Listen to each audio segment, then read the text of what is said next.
네, 안녕하십니까. 나무 ENR의 김대선입니다. 오늘은 날씨가 또 조금 괜찮아진 것 같아요. 좀 따뜻한 것 같은데, 어쨌든 일교차가 이제 큰 그런 가을이 또 다가왔습니다. 그래서 건강 유의하시기 바라고요. 그래서 오늘은 뭐 여전히 파생 상품에 대한 얘기들을 좀 해볼까 합니다. 그래서 과연 대한민국의 파생 상품이 이제 만들어진다라는 얘기들은 이제 많이들 회자가 되고 있는데, 디테일한 얘기들이 아직까지 얘기가 많이 안 되고 있어요. 이제 뭐 하겠다라는 얘기들은 있으나 뭐 언제 어떻게 하겠다는 얘기들, 그런 것들은 이제 많이 공유가 안 되고 있어서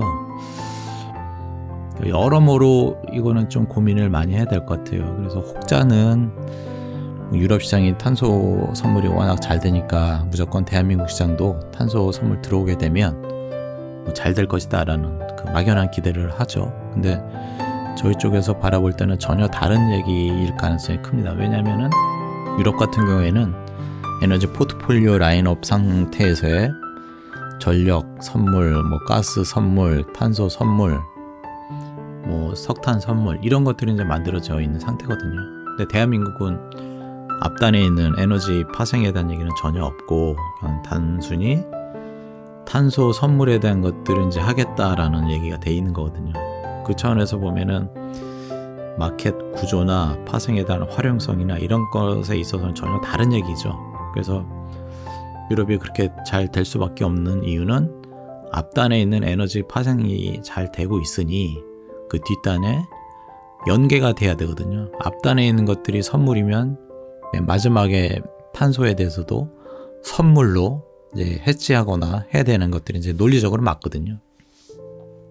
근데 대한민국 시장은 이제 앞단에 있는 것들이 전혀 없고 탄소만 딱 만들어진 그런 시장이다 보니 전혀 다른 상황이 될 가능성이 높다라는 것들이 저희의 의견입니다. 그래서 현물 시장이 제대로 돼야지만 파생 상품이 이제 될 수 있다라는 것들이 저희의 생각입니다. 그래서 현물 시장에 대한 유동성에 대한 것들이 없이, 개선 없이 파생이 들어오게 되면은 양쪽 시장 다 무너질 가능성이 크다. 이도저도 안 되는 시장이 될 것 같아요. 그래서 모체가 되는 현물 시장이 부실한데 거기에 파생된 선물 시장은 더 부실해질 수밖에 없고, 오히려 더 양쪽 시장 다 무너지게 될 수 있는 그런 가능성이 높지 않을까라고 생각이 됩니다. 그래서 저희가 뭐 내년이 됐든 내후년이 됐든 탄소 배출권 파생이 들어올 때 어떻게 방향성을 잡아야 될지에 대한 것들을 준비해 봤습니다.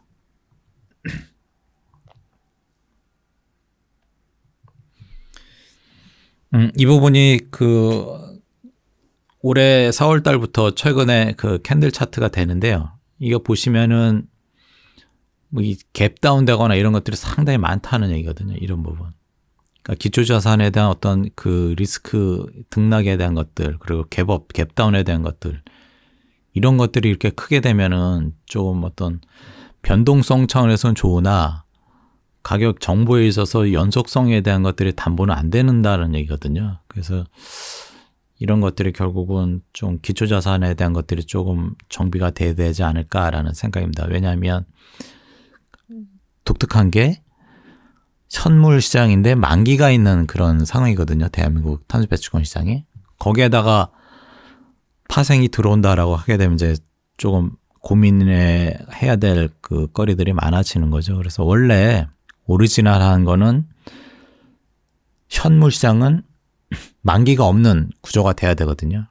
근데 이제 우리는 현물이 만기가 있는 구조고 선물도 만기가 있고, 그러다 보니 현선 다 만기가 있는 그런 상황이 되죠.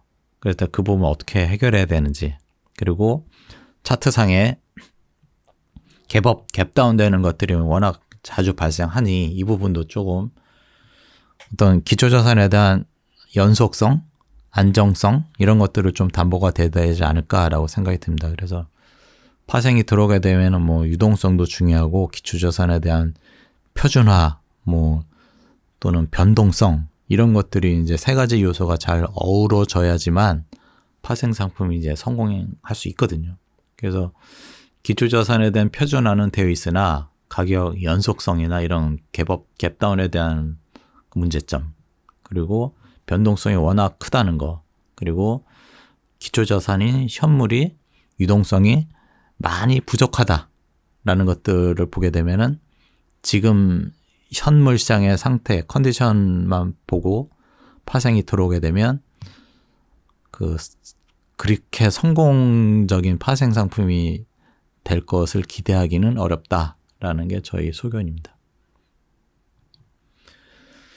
그래서 뭐 방금 말씀드렸다시피 뭐 기초자산에 대한 것들이 이제 만기가 있는, 그래서 빈티지마다 이행 연물마다 단절이 있는 거, 그 부분 이제 제일 고민이 되는 거고요. 그래서 현물 시장을 어떤 시기든지 간에 연결을 해야 되지 않을까, 연속성이 담보가 돼야 된다라는 얘기가 되겠고, 그래서 현물 시장의 바스켓을 구성해서 뭐 가중치를 두거나 해가지고 연결시키는 그 방법도 있죠. 그래서 그 부분도 한번 고민해야 되지 않을까라는 생각입니다. 그리고 만기에 있어서 실물 인수도로 제가 한 계약을 갖고 있으면 연말에 그거를 거래소에다 주게 되면 이제 한 계약이 1000톤이거든요. 1000톤에 대한 탄소 배출권을 이제 얻게 돼서 그걸 이제 정부에 제출하면 되는 그런 구조인데, 코모디티는 이제 대체로 이제 실물 인수도로 하는 경우가 상당히 이제 보편화돼 있습니다. 일반적이고요. 근데 이제 종종 뭐 현금 결제한다는 얘기가 나오는데,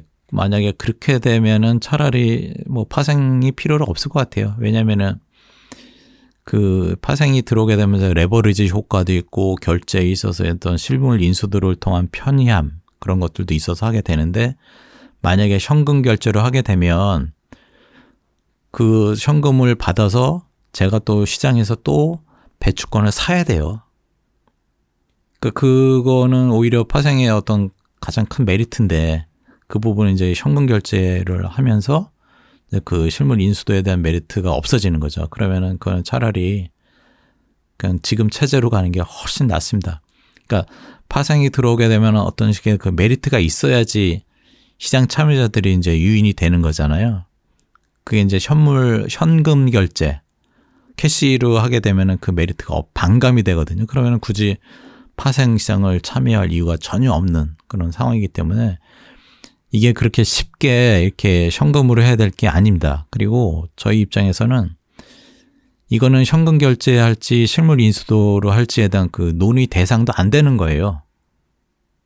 그러니까 증권사 중심으로 하게 되면은 뭐 그들은 탄소 배출권이 필요 없으니 캐시라는 게, 현금 결제라는 게 낫고, 근데 이 시장은 뭐 증권사를 위해서 존재하는 시장이 아니니 할당 대상 업체들 더욱더 늘어날 거고, 그들이 어떤 시장에 있어서 편의함, 그런 것들을 서비스를 제공하는 게 이제 파생 상품이거든요. 파생 시장이고, 그 부분을 이제 캐시로 한다? 현금으로 한다? 그건 이제 앞뒤가 안 맞는 얘기죠. 그러면은 뭐 이 시장은, 파생은 뭐 존재의 의미가 상당히 약화가 될 수밖에 없다.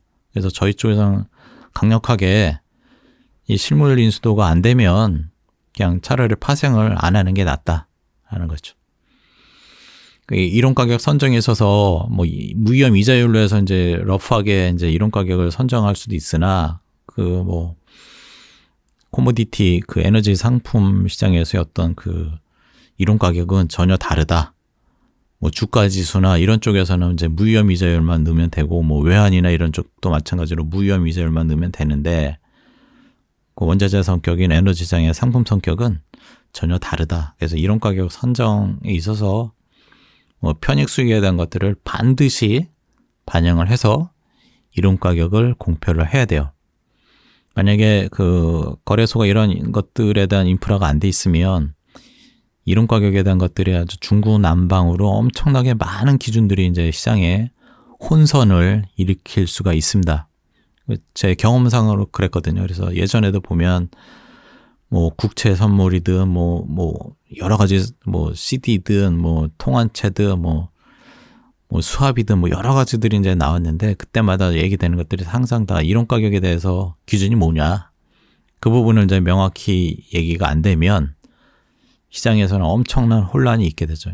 그러니까 중구난방으로 이론가들을 다 만들어내게 되면 어느 게 답인지 모르거든요. 그럼 시장 참여자들은 이제 거기서 이제 혼란에 빠지게 될 수밖에 없고, 그럼 이제 파생 상품 시장도 뭐 좀 뭐라 그럴까, 방향성을 잃을 수 있을 것 같아요. 그래서 기존에 대한 것들은 명확하게 해야 된다라는 것들이 저의 입장입니다.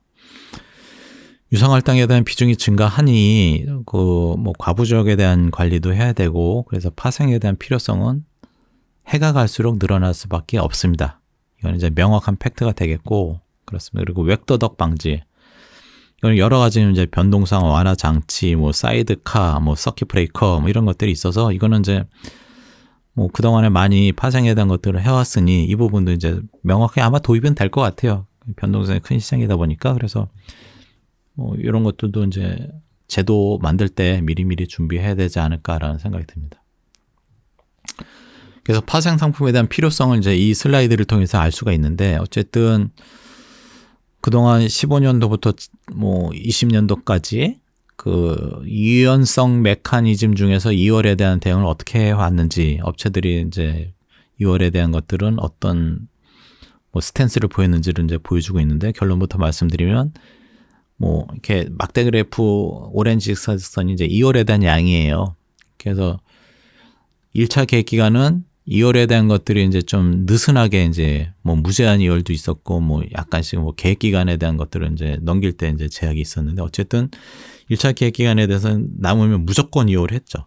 그죠? 상당히 높게 이제 2월을 됐고, 최근에 와서는 2월 제한 조치가 발동되니 어쨌든 뭐 매도도 하고 그 나머지를 2월을 하게끔 그 제도에 대한 변화가 있었죠.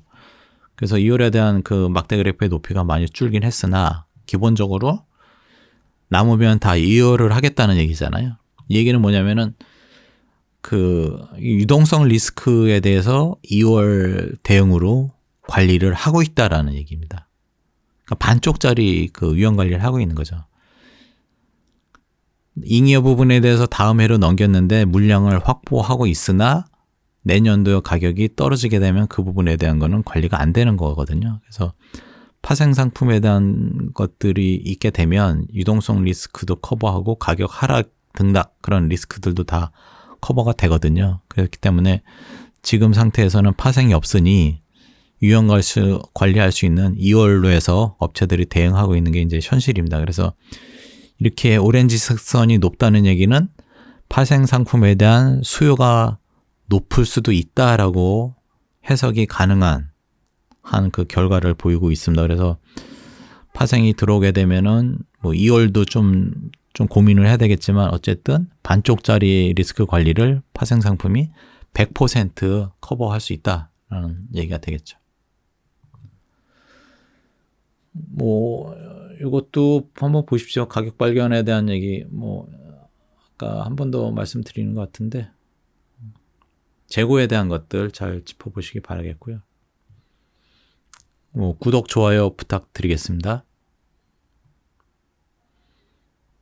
그래서 오늘 이 시간에는 파생 상품에 대한 필요성, 그리고 실질적으로 2월을 통해서 어느 정도 파생에 대한 것들을 대응하고 있는지, 리스크 관리를 하고 있는지, 그런 것들을 살펴봤습니다. 네, 고맙습니다.